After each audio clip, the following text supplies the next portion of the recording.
Hi, I'm Alara. On my own birthday, my mother-in-law leaned in and said, "Be grateful to sit here." Then my husband laughed and added, "She's right, you're just a guest." They thought I'd cry. They thought I'd stay. But I walked out. And by morning, their bank account was empty. What pushed me to that point? What happens when the people who claim to love you treat you like a placeholder? Before we dive in, what time is it where you are and where are you listening from? Drop it in the comments. I read every single one. Now let me take you back to the night everything changed. It was supposed to be my birthday. I'd picked the dress days in advance, soft navy blue, long sleeves, something simple that wouldn't compete with the setting. I even added a silver pin at the collar, one my late mother used to wear when she felt out of place, a quiet reminder, don't shrink. The country club dining room was already buzzing when I arrived. I stepped in, scanning the long table under the chandelier. No one stood, no one smiled, just a few nods, a few murmurs from faces I'd known for almost a decade but never felt welcome around. There was only one empty seat left. It was near the double swing doors to the kitchen, directly under the cold vent, far from the head of the table. I glanced toward my husband. He didn't notice me. Or maybe he did and chose not to react. I slid into the chair. The napkin at my place was peach, while the rest were crisp white linen. A folded card sat crooked in front of me. Marlene, it read, in smudged cursive. That wasn't my name. It was a subtle thing, but it wasn't the first time. "I guess they ran out of the nice ones," I said lightly, mostly to myself. To my left, Aunt Janice leaned in toward my sister-in-law, whispering something that made them both smirk. On my right, the waiter brought glasses of water, setting them gently until he reached me. My glass clinked hard on the table. I caught it before it toppled. When my mother-in-law made her rounds complimenting everyone's attire, "Oh, Susan, that color brings out your eyes. Camille, I've always loved that cut on you." She walked right past me. Not a glance, not a word. I turned to look at Ethan, my husband. He was laughing too loud at something his brother said, slapping the man's shoulder like they were college kids again. He didn't even glance in my direction. I reached for the menu to distract myself, but before I could read it, the waiter placed a slice of chocolate cake in front of me. Dessert. Before the main course. The conversation at the table paused. My mother-in-law tilted her head with that tight little smile she wore like a badge. "Oh," she said, cool and flat. I suppose she thought that's all she'd get. She sipped her wine, then added with a shrug, "You should be grateful you even have a seat here." There was a beat of silence. Then Ethan chuckled. "She's right," he said, gesturing at me without really looking. "You're just a guest. Lighten up." A few people tried to chuckle along, but it died in their throats. The room went quiet, eyes darting between me and the cake, waiting to see if I'd make a scene. I didn't. I didn't cry. I didn't defend myself. Instead, I looked down at the peach napkin, the wrong color, the limp fabric now stained with a wine ring from the last person who sat there. I picked it up slowly, dabbed the corners of my mouth even though I hadn't eaten a bite, and folded it back neatly. The wine stain faced up. I caught Ethan's eye for the first time all evening. He looked away, the clatter of cutlery picked back up around the table, people pretending to return to their meals, their stories, their plans for the upcoming family vacation I hadn't been invited to. I thought about last year, how they'd forgotten my birthday until 3 days later, when a belated card arrived with the name Marla scribbled in blue ink. And the year before, when I'd cooked dinner for all of them, only to hear Camille whisper, "She tries too hard." It's sad, really. It wasn't just this year, it wasn't just this dinner, it was a pattern, one I'd excused, over and over, but something inside me felt different this time, not angry, not broken, clear. I set the napkin beside the untouched cake, stood slowly, and adjusted my dress. I felt every eye turn again, but this time I met their stares, steady and calm. "I need some air," I said. It wasn't loud, but it landed like a bell in a quiet church. No one spoke, not even Ethan. I walked past the dessert table, past the laughing couples, past the valet stand. The night air hit my cheeks as I stepped outside, cool, not harsh. A small breeze lifted the edge of my dress as I crossed the parking lot. I didn't look back. The click of the car door closing behind me was softer than the one I heard walking out of that room. But it felt the same. Final. By the time I got home, the house was dark. Ethan wouldn't return for hours, probably not until morning. I walked into the study, flicked on the lamp, and reached for the small wall safe behind the bookshelf. I spun the combination without thinking. Inside sat a folder, thick with paper I hadn't touched in over 2 years. The tab read, Contingency. I took it out. And this time I didn't hesitate. The house was quiet when I got back. Too quiet. Not the comforting kind, the kind that makes you suddenly aware of how loud your own breath can be. I didn't kick off my shoes or toss my clutch onto the entryway table. I walked straight through the living room, past the darkened kitchen, and into the home office I hadn't used in months. I didn't even turn on the overhead lights, just the soft amber glow of the desk lamp, which gave everything on the polished wood surface a warm, unreal sheen. My fingers found the safe behind the framed wedding photo. Ironic now that it had been taken the same month I funded the thing that kept his family's legacy from crumbling. I rotated the dial, pressed in the code, and opened the small steel door.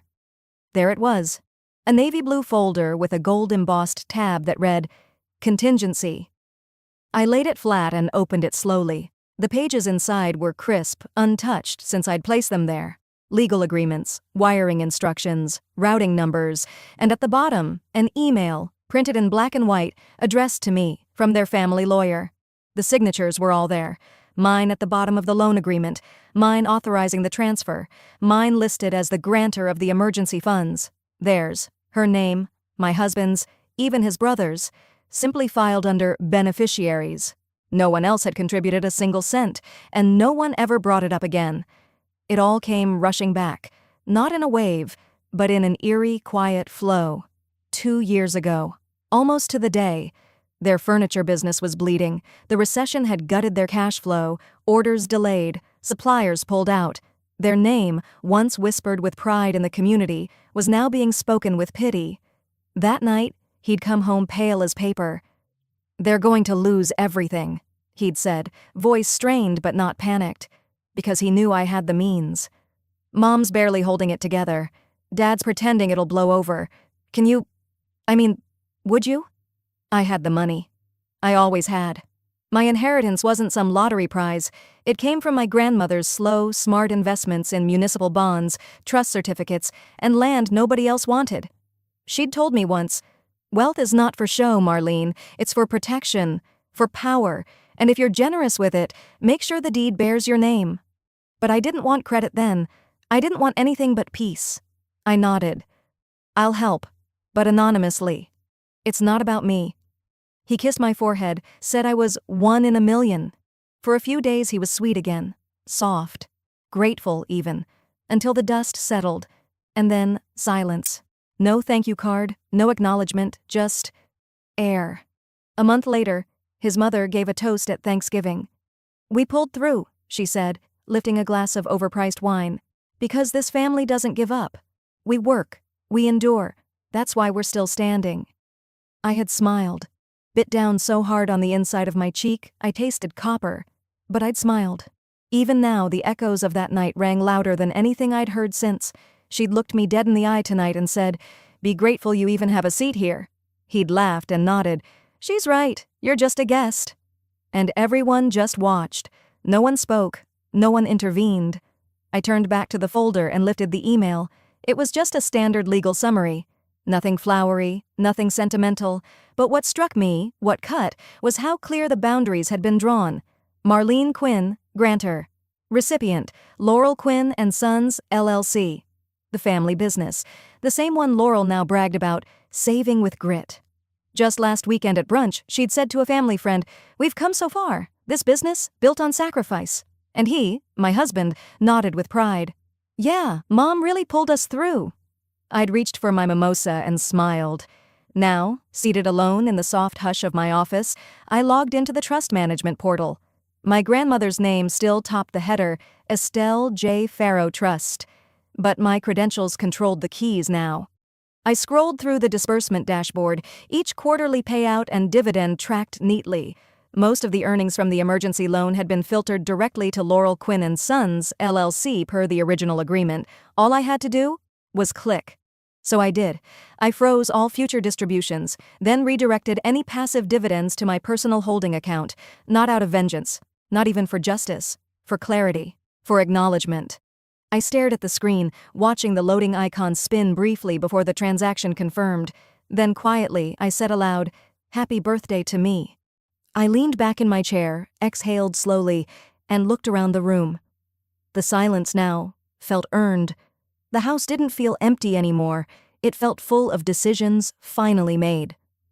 By the time I shut the folder and slid it back into the safe, it was nearly 2 in the morning. I locked it, turned off the desk lamp, and padded upstairs barefoot, each step lighter than the one before. The next morning, I didn't wake to breakfast in bed or flowers or even a text, just a buzzing phone. 12 missed calls from my husband, 1 from my mother-in-law. The house was quiet that morning. Too quiet, really. No footsteps above me, no drawers slamming, just the filtered hush of dawn easing through the linen blinds in my office.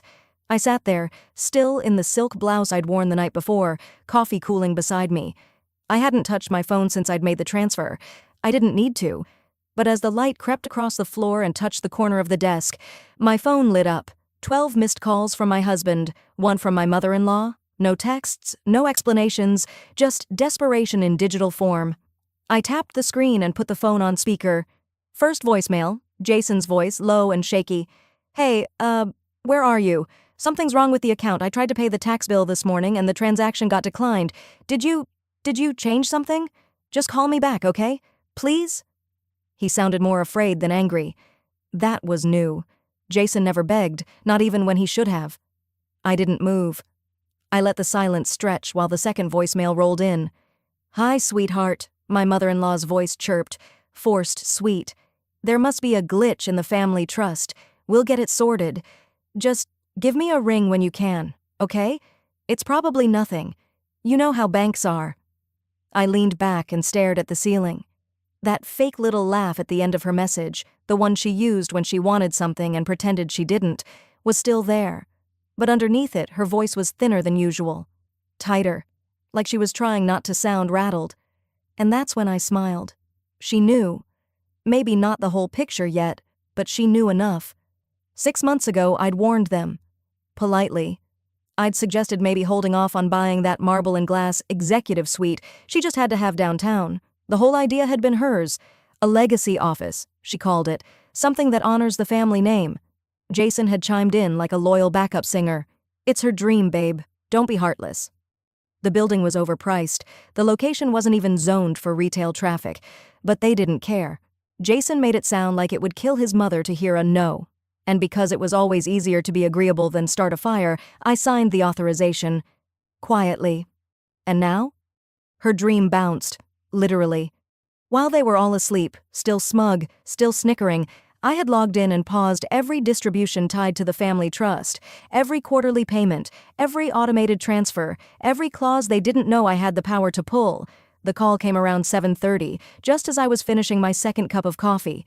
It wasn't from her. It was from the realtor managing the co-op property. "Hi, is this Mrs. Lennox? I just wanted to confirm. There seems to be a problem processing the mortgage payment for Unit 6D. Your name is listed on the deed. Can we talk today?" Not her name, mine. Because when they'd insisted on putting everything under the family company, I was the one who incorporated the LLC. I was the one who filed the paperwork, and I'd been the one to keep the entire thing legally compliant. I never needed the spotlight, but I made sure I kept the receipts. I told the realtor I'd call back later. Then I stood up, walked to my bedroom, and pulled the drawer open where I kept my old files, mostly untouched since law school. I took out the small black binder marked Legal Advisory, Lennox Family Trust. I flipped past the original foundation documents, the estate disclaimers, the interspousal waivers, until I found what I needed. Section 12, Paragraph 6, Realignment of Controlling Interest. I tapped in a number I hadn't used in a long time. "Bishop and Wells, good morning. This is Rowena Lennox. I need to speak with Kendra Bishop." A pause. Then a woman's voice came on, warm and alert. "Mrs. Lennox, what can I do for you?" "I'd like to initiate a control realignment of the family trust, effective immediately." There was a pause. "Understood. Do you want us to notify the beneficiaries?"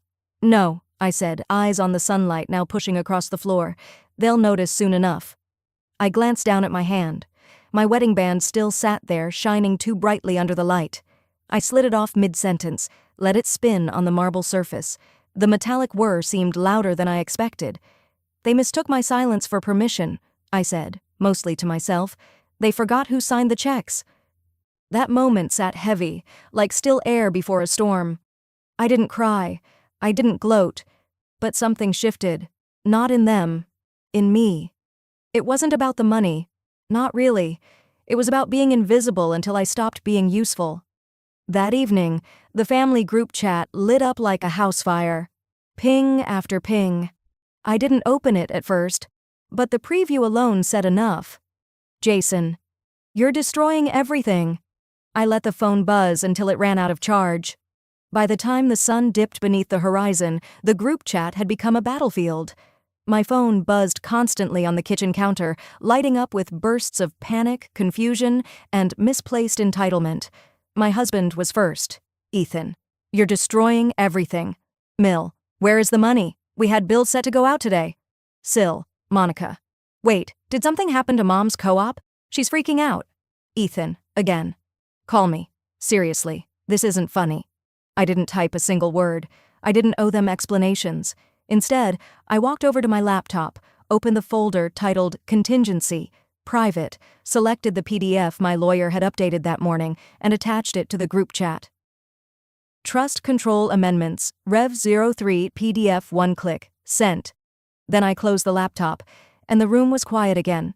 The silence reminded me of a different day, 2 years ago, my father's last spring on this earth. He was already weaker, quieter, but somehow still the sharpest man in every room. I'd flown down to visit him after his last round of chemo. The air in his study was filled with the faint scent of old leather and lemon oil, and I remember how he tapped his pen against the document in front of him without looking up. This, he said, will give you the majority say over the trust, in silence. You won't need to use it unless they force your hand. I blinked. They don't even know I have access. And let it stay that way, he replied. Don't play hero. Just protect what's yours. And your peace. I hadn't told Ethan about the meeting, not even when he asked why I kept flying to see my father alone, without inviting him. I just said, Dad's tired, it's not personal. It was personal, of course. My father saw things others didn't. He never trusted Ethan's mother, called her ambitious in all the wrong directions. When he passed, the documents were filed. The trust's ownership, control, and future lay quietly in my name, with me as sole executor and trustee of 3 property accounts and 2 holding funds. I never used it, never even spoke of it, until today. The messages kept coming. Then a new one. Separate thread. Mill. This can't be legal. We were told I'd have access through Ethan. Your father said this was a family trust. I read it twice, leaning against the counter, sipping my tea like I wasn't unraveling the world they thought they owned. I typed back, me. You assumed? You never asked who owned what? There was a pause. Maybe a minute. Maybe 2. No more responses came right away, but the email came through seconds later. It was from Kendra Bishop, my estate and financial counsel. I'd CC'd the group earlier, knowing the chaos was inevitable. Kendra's tone was direct, precise. She knew how to pierce armor with words alone. Subject: Confirmation of Trustee Authority. Body: Per the attached legal filings, Ms. Narrator is the sole authorized trustee of the family trust, with full executive powers over all holdings, including property 00394, Upper Manhattan Co-op, as well as trust accounts A, B, and C. Please direct all further inquiries through legal channels. The PDF was attached again. It felt clean, not cruel, not vengeful, just necessary. I sat down on the edge of the sofa, staring at the light bouncing off the glass of water in my hand. I wasn't angry anymore. I wasn't even hurt, just tired of pretending that silence was the same thing as peace. My phone buzzed again. Ethan. This time he called. I let it ring 4 times, then picked up. He didn't yell. He didn't demand. He just sounded shaken. You never told me, he said softly. You tricked us? I waited a beat, then answered. I told you not to use me. You laughed. There was a pause on the other end, and for a moment I thought he might apologize. But all I heard was shallow breathing. And then the call ended. I stood and walked toward the hallway mirror, the same one they passed every time they visited but never seemed to notice. I looked at myself, not searching for beauty or strength, just recognition. Last year, on this exact day, I'd made a full dinner for my birthday. Roasted chicken, homemade bread, lemon pie from scratch. No one brought wine. No one said thank you. They sat, they ate, they left me with dishes and silence. This year I gave them silence instead. But mine had weight. I turned off the lamp, letting the room sink into a soft glow. Outside, the wind picked up. I could almost hear the leaves whispering against the windows. Tomorrow would bring more fallout. More texts. Probably another call from Ethan's lawyer. But that was tomorrow's noise. Tonight I rested. The next day, a knock at my door. It wasn't who I expected. It was Monica, my sister-in-law, crying. I didn't rush to the door. The knock came soft, hesitant, more like a question than a demand. I waited a moment, letting the silence settle in, then opened it slowly. There she was. My sister-in-law. Mascara streaked under her eyes, jacket barely zipped, hands trembling as she clutched something that looked like a baby blanket, but there was no baby in sight. "I know I'm the last person you want to see," she said, her voice cracking. "But please, can I talk to you? I didn't know they'd treat you like that, I swear I didn't." I studied her. This was the same woman who'd once looked right past me at family dinners, who had laughed, softly, but still laughed, when her mother made jabs about how I wasn't really one of them. But now, her eyes weren't avoiding mine. They were pleading. I stepped aside. "Come in." She followed me into the foyer, and I noticed she didn't sit, just stood there, shifting from foot to foot like she might flee at any second. "There's more you should know," she whispered. "And it's not just about the money." I glanced toward the kitchen but shook my head. Too close to the memories of last night. Instead, I grabbed my keys. "Let's go somewhere neutral. I know a place." 15 minutes later, we were seated across from each other at a quiet corner booth in a small cafe tucked between a laundromat and a dry cleaner. The kind of spot where no one cared who you were or why you were crying into your coffee. She fiddled with her spoon before she spoke. "Mom said it was for the baby," she started, not meeting my gaze. "That's how she got me to sign the papers. She said she was setting up a new account, something about reallocating funds for family protection. She said we needed to make sure the baby was covered if anything happened." "And you believed her?" I asked, not unkindly. She nodded. "I mean, it sounded right. I didn't want to fight with her, I just had the baby. Everything felt upside down. And she talks like she knows everything, like she's always 5 steps ahead."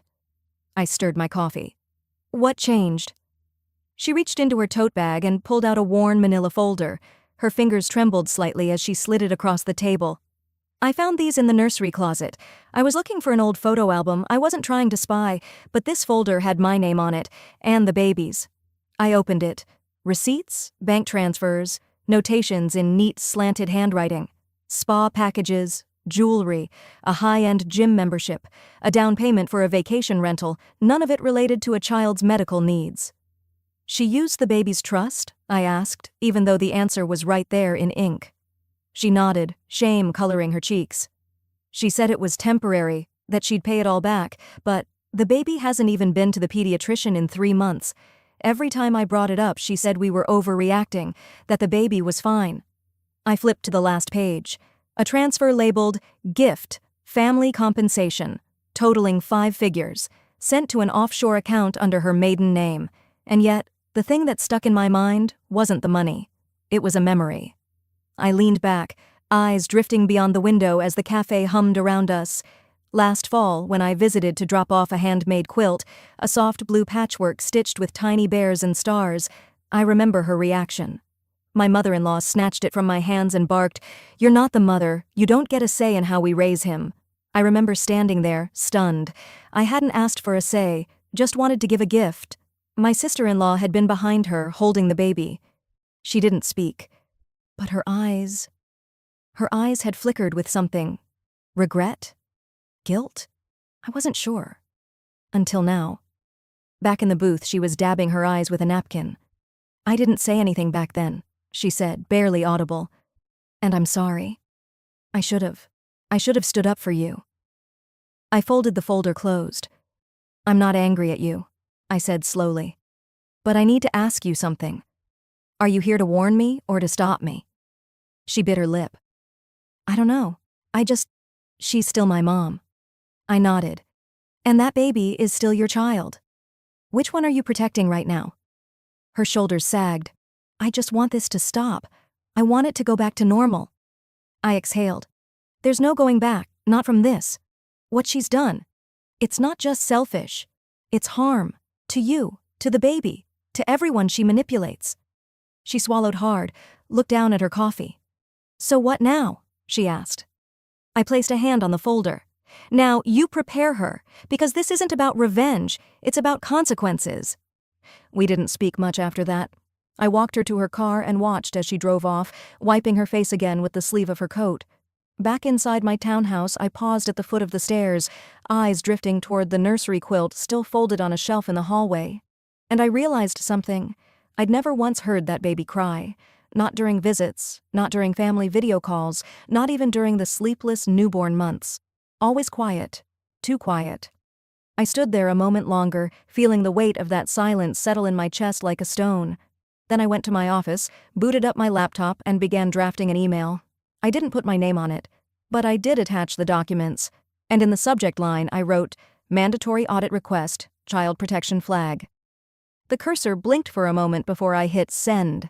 I closed the laptop and sat still, the silence of my living room wrapping around me like a heavy blanket. For the first time in weeks, I wasn't angry. I wasn't even anxious. I just felt settled and a little sad. By the time I poured myself a cup of lukewarm tea and settled into the couch, the clock read 11:42 p.m. Outside, the wind stirred dry leaves across the sidewalk. I left the porch light on that night, though I wasn't expecting anyone. The next morning, just past 8, I got a message from Mrs. Langley, a woman who'd lived across the street from my in-laws for 22 years before moving last spring. She was never one for gossip, which is exactly why I read her text 3 times. Morning, just wanted you to know. CPS was at your mother-in-law's house. 2 officers said something about the baby's records. I stayed out of the way, but they didn't look happy. My fingers paused over the screen. I didn't respond right away. Instead, I sat back and whispered to myself. They came. I imagined the nursery, the mint-colored curtains, the stack of unopened formula cans I had once seen behind a locked cabinet, and the crib that always looked too neat, too untouched. Mrs. Langley followed up. They asked why the baby hadn't had a pediatric visit in 6 months. Your MIL seemed caught off guard. I could almost hear the panic in my mother-in-law's voice. I pictured her clinging to composure, trying to toss blame like breadcrumbs into the wind.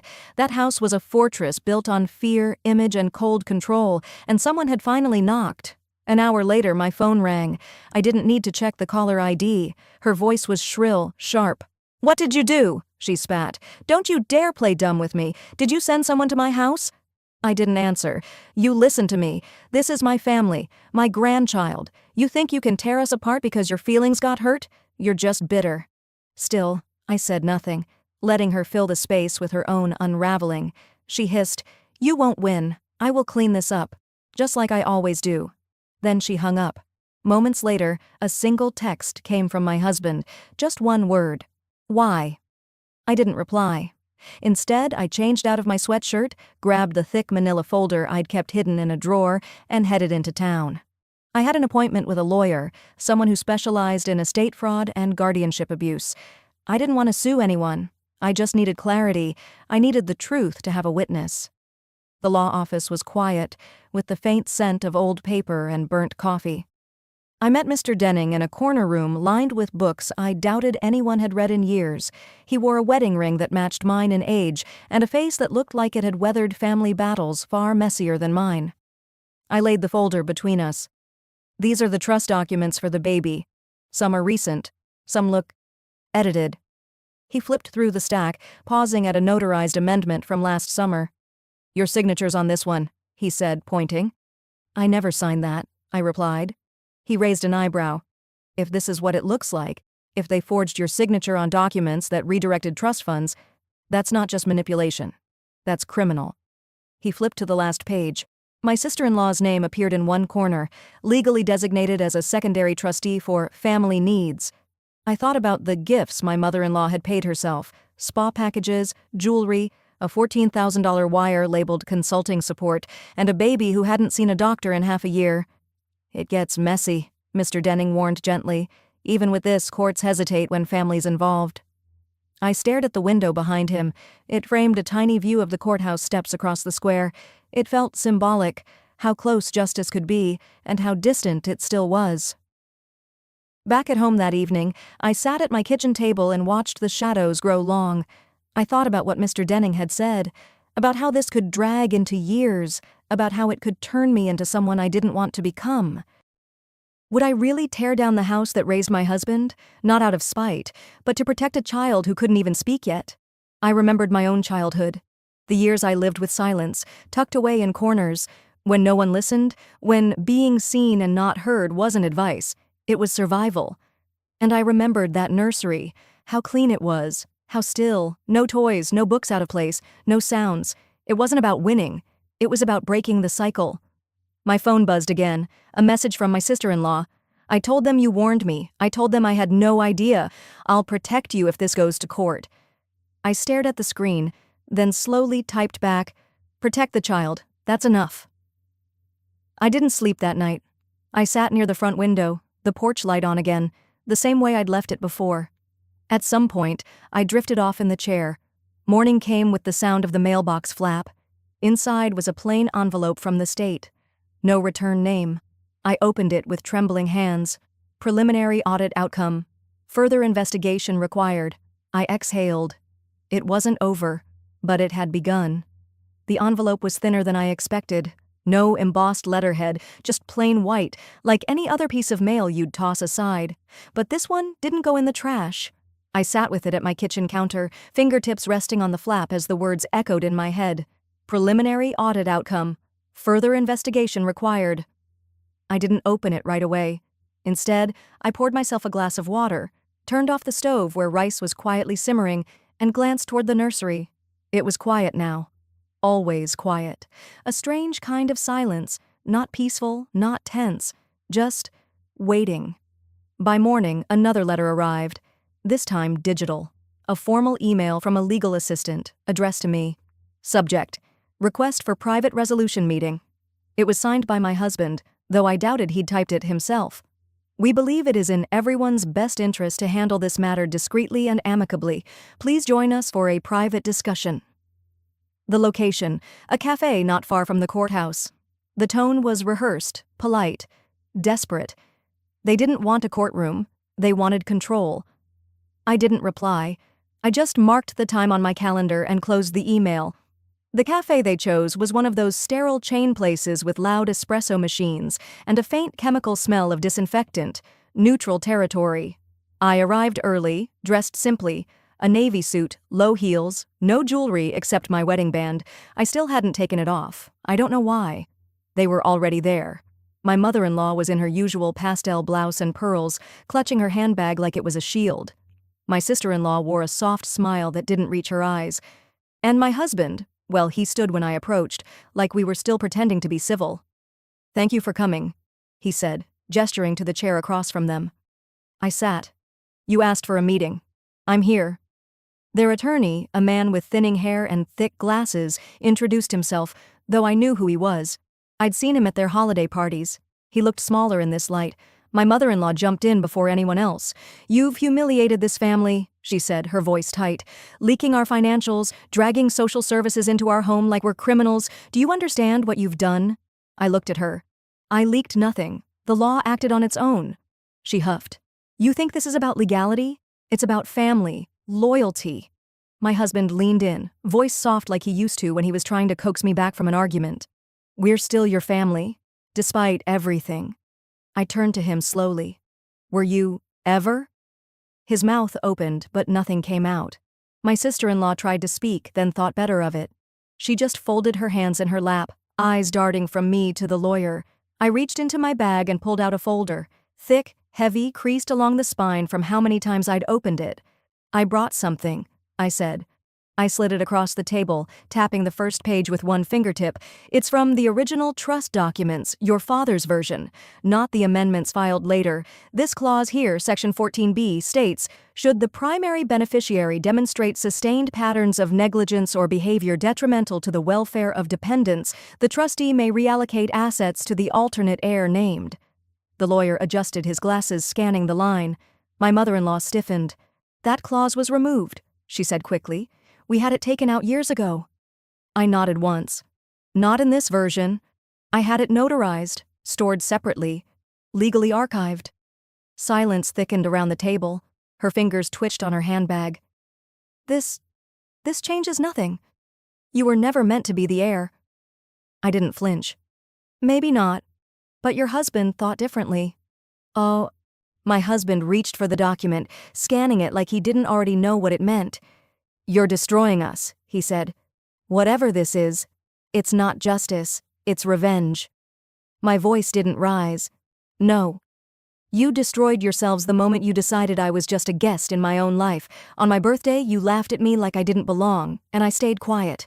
Too long." Tears welled in my sister-in-law's eyes. She blinked quickly, brushing one away with the corner of her sleeve. Still, she said nothing.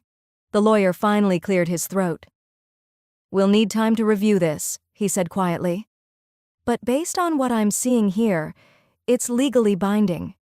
He closed the folder gently and pushed it back toward me, almost like an offering. I didn't take it. I stood, straightened my jacket. "I think we're done here."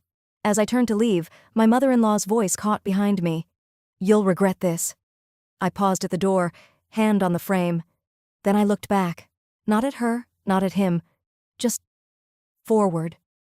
"No," I said. "I've finally stopped regretting not doing this." I didn't look back. Not at her trembling voice, not at the way my husband stared like I'd turned into a stranger. I walked out of that conference room with my shoulders squared and a strange calm draped over me like a second skin. It wasn't arrogance, it was closure. And as I stepped into the cool evening air, the breeze caught the edge of my coat, reminding me of another whisper, one I hadn't spoken of to anyone. "You didn't hear it from me," our old housekeeper Maria had muttered one night as she handed me a teacup in the hallway. "But they've been hiding money. Lots of it." That was nearly a year ago, before the cold stares grew sharper, before I became invisible in my own home. At the time, I didn't know what to do with her words, but I'd learned to listen closely when people spoke in half-truths. So I started small. I created a private Dropbox folder, password protected. Only my estate lawyer and I had access. And then I started digging. Quietly. Patiently. Like someone slowly brushing away layers of dirt until something gleamed beneath. The first thing I found wasn't earth-shattering. It was a bank transaction logged under a nonprofit that didn't exist when my father-in-law was alive. But something about it felt off. So I called in someone who could read numbers the way I read faces. A forensic accountant named Brent, who worked out of a quiet office above a bookstore downtown. I met him on a rainy Thursday, files in my tote bag, a quiet fury in my chest. He listened, took notes. Then he nodded once and said, "Give me 2 weeks." 10 days later he called. "You were right," he said. "They funneled funds from the estate through a fake nonprofit. The account's based in a regional credit union upstate. Harder to trace. It's under your mother-in-law's name, but your husband's been accessing it monthly." I didn't reply. I just sat on the edge of my bed staring at the framed photo of my wedding day. Me, in white, smiling so earnestly at a man who, I realized then, had never truly been mine. Brent wasn't finished. "The money originated from your father-in-law's trust. It should have gone to you and your husband jointly, but based on these signatures, someone altered the beneficiary structure after his passing." My fingers clenched around the phone. "Is it illegal?" He paused. "If it can be proven they did it knowingly and misrepresented it, it's fraud." That's when I knew. This wasn't about hurt feelings or petty in-laws. This was theft. Premeditated and methodical. Months before that birthday dinner, before the public humiliation, before I ever stepped foot into that dreadful family brunch, I took a quiet trip to my attorney's office. I filed to transfer power of attorney from my husband to myself. At the time, he didn't notice. He was busy mocking my organizational spreadsheets and rolling his eyes at my weekly planner. He never asked what was in the manila folder I'd taken to the notary. I filed an anonymous whistleblower report with the IRS using a secure channel. Brent helped me gather the documentation. We even tracked the trail of money that led to a suspicious property purchase in my sister-in-law's name, paid in full, no mortgage, just after she quit her job to focus on herself. "They didn't even change the passwords," Brent chuckled one evening, handing me a spreadsheet. "That was their arrogance. Or maybe it was their belief I was too naive, too harmless, too silent."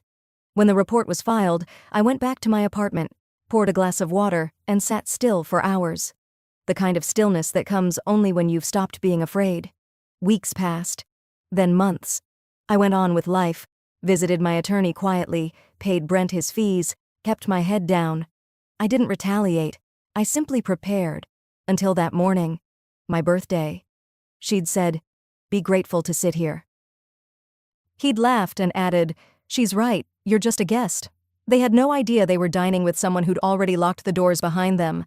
Later that night, while they laughed in the living room and I packed my coat, I received an encrypted email. The subject line read, "Account freeze notice. Immediate action pending." Brent followed up at 8 a.m. sharp. "IRS agents flagged the accounts. They're frozen for audit." By noon, I had 3 missed calls from my husband, 1 from my mother-in-law, and a flurry of emails from their accountant, none of which I opened. Instead, I let the silence speak. Around 3 that afternoon, my lawyer called. "We may be looking at felony-level consequences. Are you ready?" "I've been ready since the first time she called me just a guest," I said. That night, I walked past our old house. The porch light was on, casting yellow shadows across the stone walkway. From the street, I could see her in the front room, phone pressed to her ear, pacing. Her voice was sharp, her hands flailing in the air. Behind her, a door slammed. My husband, red-faced, shouting at someone I couldn't see. The windows were shut, but the tension inside was so loud I almost stepped back. And still, I felt no joy, no gloating, just finality. I stood there for a while, letting it all settle. The lies, the betrayal, the reckoning. And as I turned away, a quiet smile tugged at my lips. It wasn't happiness.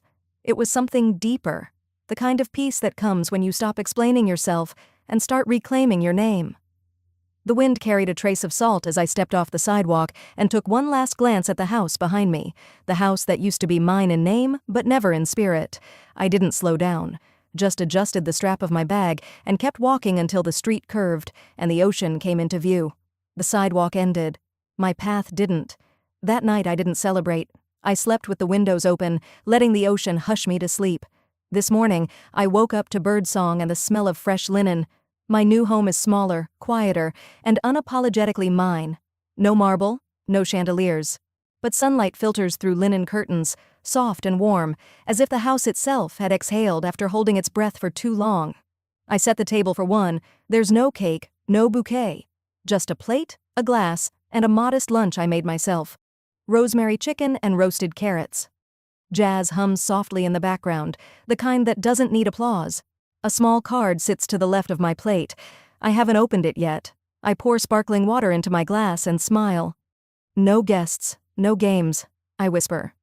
A year ago today, I sat at a birthday table surrounded by people who saw me as little more than a seat filler. My mother-in-law's voice still echoes sometimes. "Be grateful to sit here." And my husband, that smirk of his as he said, "She's right. You're just a guest." They thought they were putting me in my place. But they forgot. I'd already built my own. The morning after I walked out, the phone rang 6 times before I finally picked up. Lucille. Her voice was shaking. "We're going to lose everything. Please, whatever you did, undo it."